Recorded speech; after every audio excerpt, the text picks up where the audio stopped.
আসসালামু আলাইকুম ওয়া রাহমাতুল্লাহি ওয়া বারাকাতুহু। প্রিয় দিনী ভাই ও বোন, আপনি কি অনেক দিন ধরে কাঁদছেন, চুপচাপ সহ্য করছেন, মানুষের সামনে হাসছেন, আর রাতে বালিশ ভিজে যাচ্ছে? আপনি কি কখনো মনে মনে বলেছেন, ইয়া আল্লাহ, আর কত? আপনি নামাজ পড়েন, দোয়া করেন, তবুও পরীক্ষা শেষ হচ্ছে না। মনে হয় যেন জীবনটা এক দীর্ঘ অন্ধকার টানেল। কিন্তু শুনুন, আল্লাহ কাউকে চিরকাল পরীক্ষায় রাখেন না। প্রতিটি কষ্টের একটি সময়সীমা আছে, প্রতিটি অন্ধকারের একটি শেষ আছে, প্রতিটি কান্নার পর একটি সকাল আছে। আর সবচেয়ে আশ্চর্যের বিষয় হলো, পরীক্ষা শেষ হওয়ার আগে আল্লাহ কিছু সংকেত দেন। আজ আমি সেই সংকেতগুলো নিয়ে কথা বলবো, ইনশাআল্লাহ। আপনার পরীক্ষা শেষের পথে, তাই মনোযোগ দিয়ে শুনুন, নিজের জীবনের সাথে মিলিয়ে দেখুন। প্রথম সংকেত, অকারণে অন্তরে নেমে আসে অদ্ভুত প্রশান্তি।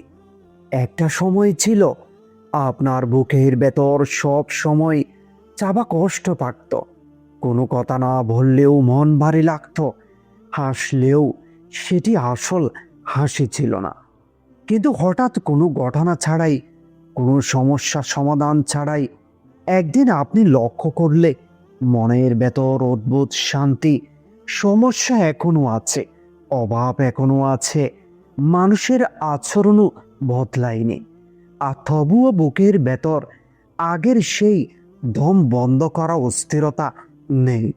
রাতে ঘুমানোর আগে আপনি আর আগের মতে আতঙ্ক থাকেন না, ভবিষ্যৎ নিয়ে ভয় কাজ করে না, বরং মনে হয় আল্লাহ আছেন, তিনি ঠিক করে দেবেন। এই অনুভূতিটা খুবই গুরুত্বপূর্ণ, কারণ আল্লাহ যখন বান্দার পরীক্ষা শেষ করতে চান, তিনি আগে তার হৃদয়কে শান্ত করেন। এটি দুনিয়ার কারণে আসে না, এটি পরিস্থিতির কারণে আসে না, এটি আসে রহমত হিসেবে। এটি এমন এক প্রশান্তি যেটি আল্লাহ সরাসরি অন্তরে ঢেলে দেন, যেন তিনি বলেছেন, আপনি অনেক সহ্য করেছেন, এখন আমি আছি। এই প্রশান্তি হলো পুরস্কারের প্রথম দরজায় পৌঁছানোর চিহ্ন। অনেকদিন আপনি অস্থির ছিলেন, ভয়, টেনশন, অনিশ্চয়তা সব মিলিয়ে বুকের ভেতর ভারী চাপ। কিন্তু হঠাৎ একদিন কোনো কারণ ছাড়াই মনে হলো সব ঠিক হয়ে যাবে। পরিস্থিতি এখনো বদলায়নি, সমস্যা এখনো আছে, কিন্তু আপনার ভেতরটা বদলে গেছে। এটি সাধারণ অনুভূতি না, এটি সেই শান্তি যেটি আল্লাহ তার বান্দার অন্তরে ঢেলে দেন যখন তিনি বলেন, এখন যথেষ্ট হয়েছে। এই প্রশান্তি হলো জ্বরের পরে নীরবতা, এটি শেষের শুরু। দ্বিতীয় আলামত, দুনিয়ার উপর ভরসা কমে আল্লাহর উপর ভরসা বেড়ে যায়। আগে আপনি মানুষকে ধরে বাঁচতেন, কারো সাহায্য, কারো সাপোর্ট, কারো ভালোবাসা, এগুলোর উপর ভরসা ছিল। কিন্তু কষ্টের পরে আপনি বুঝলেন, মানুষ সব সময়ই পাশে থাকে না। তারপর এক সময় এমন হলো, মানুষ না থাকলেও আপনি ভেঙে পড়লেন না। আপনি একা থাকলে কষ্ট পান, কিন্তু অসহায় বোধ করেন না, কারণ আপনি ধীরে ধীরে একটা জিনিস শিখে গেছেন, মানুষ না থাকলেও আল্লাহ থাকেন। আর তিনি কাউকে ধরে রাখেন না যদি তাকে সুন্দর জায়গায় পৌঁছাতে না চান। এক সময় যারা আপনাকে কষ্ট দিত, অপমান করত, অন্যায় করত, তারা হঠাৎ দূরে সরে যেতে শুরু করে, কারণ তাদের ভূমিকা শেষ। তারা ছিল পরীক্ষার অংশ। পরীক্ষা শেষ মানেই প্রশ্নপত্র সরিয়ে নেওয়া হয়। আল্লাহ যখন আপনার জীবনের নতুন অধ্যায় শুরু করতে চান, তখন পুরনো চরিত্রগুলো সরিয়ে দেন। এটি হারানো না, এটি পরিশুদ্ধ হওয়া। চতুর্থ আলামত, কিছু মানুষ হঠাৎ জীবন থেকে সরে যায়। হয়তো আপনি লক্ষ্য করছেন কিছু মানুষ হঠাৎ বদলে গেছে, কিছু সম্পর্ক হঠাৎ শেষ হয়ে গেছে, কিছু কাছের মানুষ দূরে চলে গেছে। আপনি কেঁদেছেন, ভাবছেন আমি সব হারাচ্ছি, কিন্তু আসলে আপনি হারাননি, আপনাকে হালকা করা হচ্ছে। পরীক্ষার সময় কিছু মানুষ ছিল যারা ছিল প্রশ্নপত্রের অংশ। নিয়ামত দেওয়ার আগে হৃদয়ে জায়গা খালি করেন, কারণ ভাঙা বিষাক্ত কষ্টদায়ক সম্পর্ক নিয়ে নতুন সুখ আসে না। তাই কখনো কখনো দূরে চলে যাওয়া মানুষগুলো শাস্তি না, রহমত।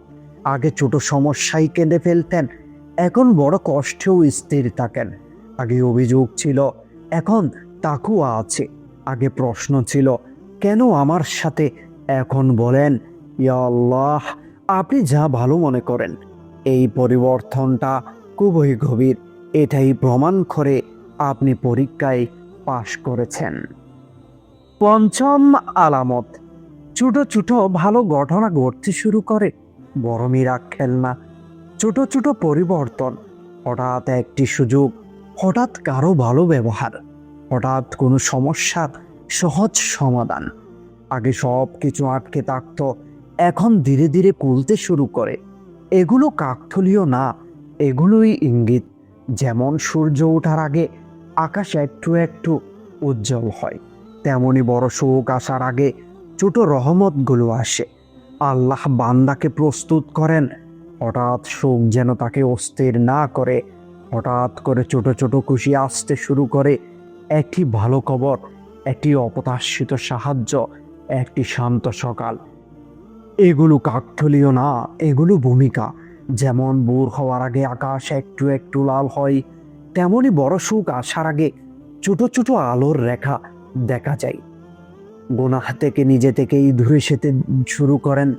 এক সময় গুনাহ ছেড়ে দিতে কষ্ট হতো, বারবার ফিরে যেতেন, কিন্তু এখন আগের কিছু কাজ করতে ইচ্ছাই করে না। কিছু জায়গা, কিছু কথা, কিছু অভ্যাস নিজে থেকেই অপছন্দ লাগছে।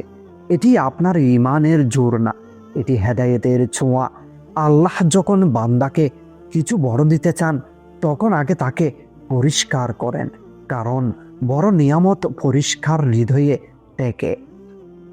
অন্তরে দৃঢ় অনুভূতি, আমার সময় আসছে, কোনো প্রমাণ নেই, কিন্তু মনে হয় আল্লাহ আমার দোয়া শুনেছেন। আপনি আর আগের মতো হতাশ না, বরং অপেক্ষা করছেন। অস্থির অপেক্ষা না, শান্ত অপেক্ষা।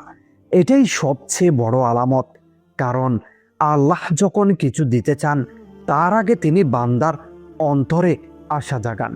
এই অনুভূতি মনের কল্পনা না, এটি আল্লাহর পক্ষ থেকে নীরব সুসংবাদ।